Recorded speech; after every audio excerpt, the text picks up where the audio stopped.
Hello everyone and welcome back to my channel. I am so happy to have you here. My name is Henry, and, on this channel, we celebrate the lives of historic monarchs. On this channel we focus on prominent royal figures who has made an impact on their countries and possibly the world, whether positive or negative. I hope you will enjoy the content. If you have subscribed to the channel before, thank you and welcome back. If you have not, and you like this kind of content, consider liking and subscribe for more. In this video, we are celebrating 5 prominent royal figures born during the week of April 28 to May 4 and who have left their mark on history. The prominent royals for this week includes King Edward IV of England, Alexander II of Russia, Casimir III the Great, King of Poland, the Yonla Emperor and Catherine II of Russia. We start this video off with King Edward IV of England, who was born on April 28, 1442 to parents Richard of York, 3rd Duke of York, and Cecily Neville, Duchess of York. Edward became deeply involved in the Wars of the Roses of 1455 to 1487, fighting on the side of the White Rose of York, who was in conflict with the Red Rose of Lancaster over the throne of England. Edward inherited a claim to the English throne from his father, Richard, who was a descendant from Edward III through his second son, Lionel of Antwerp. The Lancastrian claim came through John of Gaunt, who was the 4th son of Edward III. The wars were instigated by Richard due to the instability Henry VI's reign has brought to England, as well as the loss of most of England's territory in France. Edward inherited his claim to the throne at the age of 18 on the death of his father and younger brother at the Battle of Wakefield. He defeated the Lancastrians and dethroned King Henry VI at the Battle of Mortimer's Cross and the Battle of Towton in early 1461. Edward's marriage to Elizabeth Woodville led to a revolt led by Richard Neville, Earl of Warwick, known as the Kingmaker, and his brother, George, Duke of Clarence. This revolt resulted in his exile to Flanders and the reinstallment of Henry VI as King of England. Edward eventually returned to England to reclaim the throne, winning the battles of Barnet and Tewkesbury, where both Warwick and Edward of Westminster, Prince of Wales, were killed. George, Duke of Clarence, was attainted for treason and died in the Tower of London, along with Henry VI, who was re-imprisoned there. After defeating most of his enemies, Edward's further reign brought much stability to England. He and Elizabeth had 9 children that lived into adulthood, including the princes in the Tower, Edward V of England and Richard of Shrewsbury, Duke of York. He died on April 9, 1483, aged 40. After his death his younger brother, Richard, was appointed Lord Protector of England, but seized the throne as Richard III. His sons entered the Tower of London in 1483 and was never seen alive again. Our second prominent monarch for the week is Alexander II of Russia, who was born on April 29, 1818 to parents Nicholas I of Russia and Charlotte of Prussia.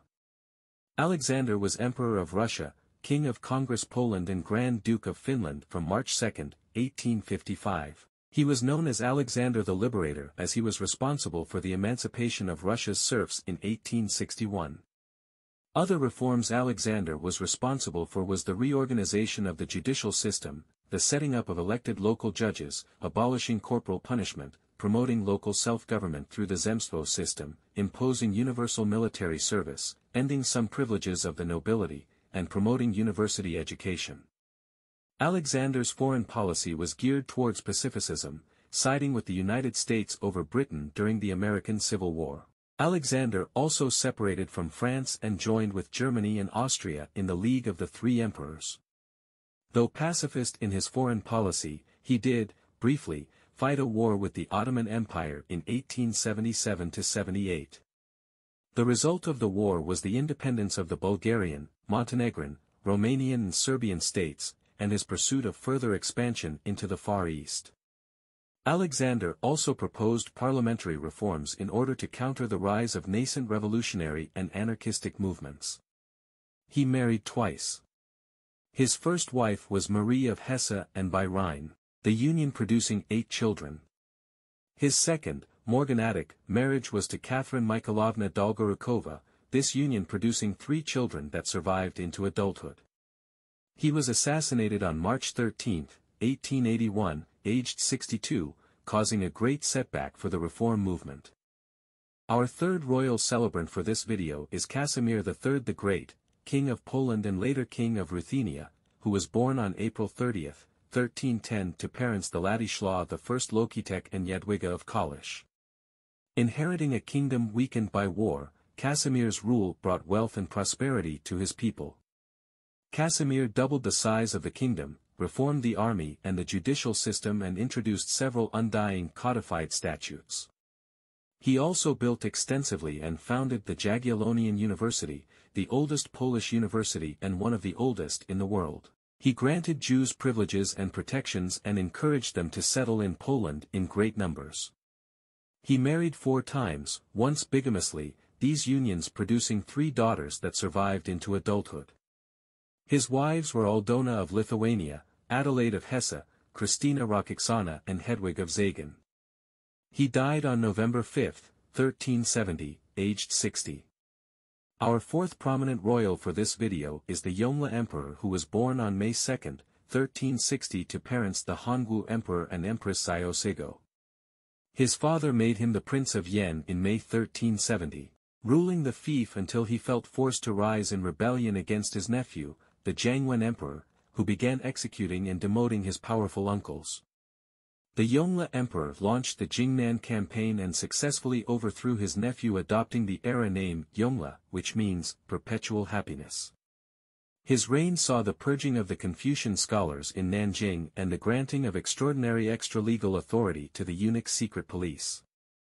His reign also saw major voyages of exploration, the repairing and reopening of the Grand Canal, the construction of the Forbidden City and the Porcelain Tower of Nanjing.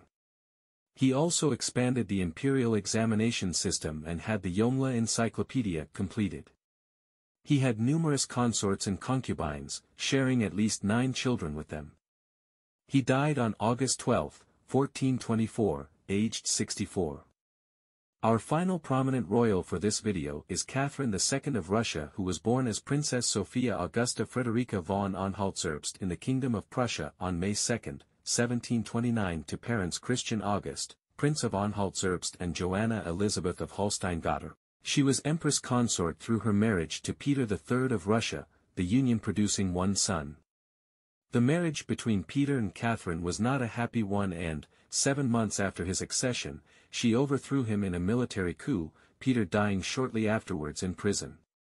She became known as Catherine the Great due to the inspiration she gained from the Enlightenment.